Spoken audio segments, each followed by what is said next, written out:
ఎన్టీపీసీలో engineering job recruitment అయితే అవుతుంది.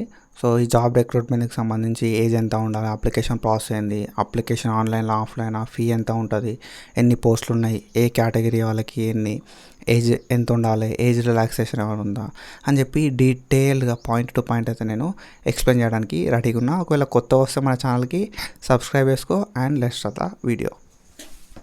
So here we go. మనకైతే రిక్రూట్మెంట్ ఆఫ్ ఇంజనీరింగ్ ఎగ్జిక్యూటివ్ ట్రైనీస్కి అయితే రిక్రూట్మెంట్ అవుతుంది. ఇంజనీరింగ్ ఎగ్జిక్యూటివ్ ట్రైనీస్కి, ఓకేనా, ఫ్రమ్ ఎన్టీపీసీ నుండి అయితే మనకి అవుతుంది. సో ఈ ఎన్టీపీసీ దేనికి ఎగ్జామ్ అయితే లేదు. ఆల్రెడీ మీరు తమిళలో చూసారు కదా. బట్ మనకి గేట్ 2024 బేస్డ్ అయితే మనకి సెలక్షన్ ప్రాసెస్ అవుతుంది. సో గేట్ 2024 లోపల సెలక్షన్ ప్రాసెస్ అవుతుంది కదా. ఏముంటుంది అనే విషయానికి వస్తే, మనకి గేట్ లోపల ఎవరైతే గేట్ రాస్తారో గేట్ మార్క్స్ని బట్టి మనకైతే సెలక్షన్ ప్రాసెస్ అవుతుంది. అండ్ ఇక్కడ మనం చూసుకుంటే ఎన్ని వేకెన్సీస్ ఉన్నాయి అండ్ క్వాలిఫికేషన్ ఏంది అనే విషయానికి వస్తే, క్వాలిఫికేషన్ అనేది full time bachelors degree in engineering, full time bachelor degree in engineering అయితే ఉండాల్సి ఉంటుంది. ఇంజనీరింగ్ లోపల ఫుల్ టైమ్ బ్యాచిలర్ డిగ్రీ ఉండాలి. అండ్ మార్క్స్ అనేది నాట్ లెస్ దాన్ 65%, 65% కంటే ఎక్కువ మార్క్స్ అయితే ఉండాల్సి ఉంటుంది. అండ్ ఎస్సీ ఎస్టీ పీడబ్ల్యూడీ వాళ్ళకి 55% కంటే ఎక్కువ అయితే మార్క్స్ ఉండాల్సి ఉంటుంది.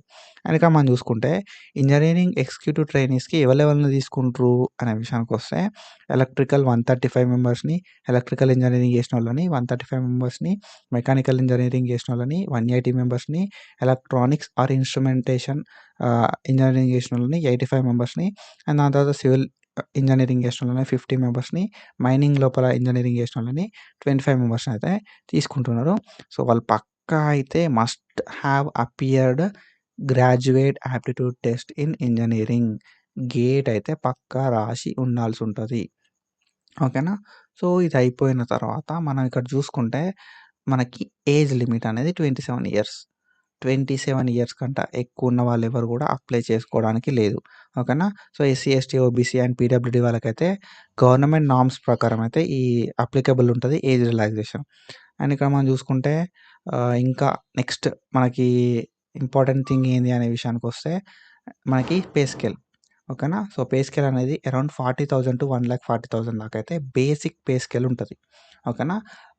40,000 to 1,40,000 వరకు అయితే బేసిక్ పే స్కేల్ అయితే ఉండే ఛాన్సెస్ అయితే ఉంటాయి. అండ్ దాని తర్వాత నెక్స్ట్ చూసుకున్న మనకి అప్లికేషన్ అనేది ఆన్లైన్ లోపల ఉంటుంది, ఓకేనా. అప్లికేషన్ అనేది మనకి ఆన్లైన్ లోపల ఉంటుంది. 300 రూపీస్ ఆఫ్ అప్లికేషన్ ఫీ అనేది ఉంటుంది for EWS general and OBC వాళ్ళకి, ఓకేనా. ఈడబ్ల్యూఎస్ జనరల్ ఓబీసీ వాళ్ళకి 300 రూపీస్ ఆఫ్ అప్లికేషన్ ఫీ అయితే ఉంటుంది.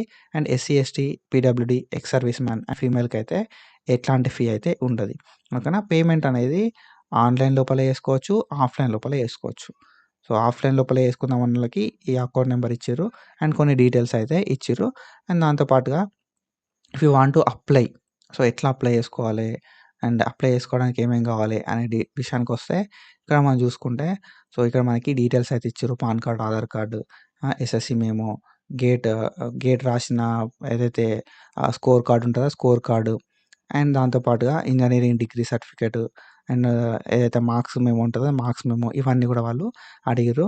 So this is about our application. So మనకు ఆల్రెడీ అప్లికేషన్ అనేది 30 జనవరి 2025 రోజు వచ్చింది, నోటిఫికేషన్ వచ్చింది, అప్లికేషన్ కూడా స్టార్ట్ అయిపోయినాయి. అండ్ 13 ఫిబ్రవరి 2025 వరకు లాస్ట్ అయితే ఉంది. సో ఇంకా మీరు అప్లై చేసుకోకపోతే అప్లై చేసుకోరి అండ్ మీ ఫ్రెండ్స్ ఎవరు ఉంటే వాళ్ళకి షేర్ చేయండి. So that's it for today. Follow for more content. Thank you so much. Signing off.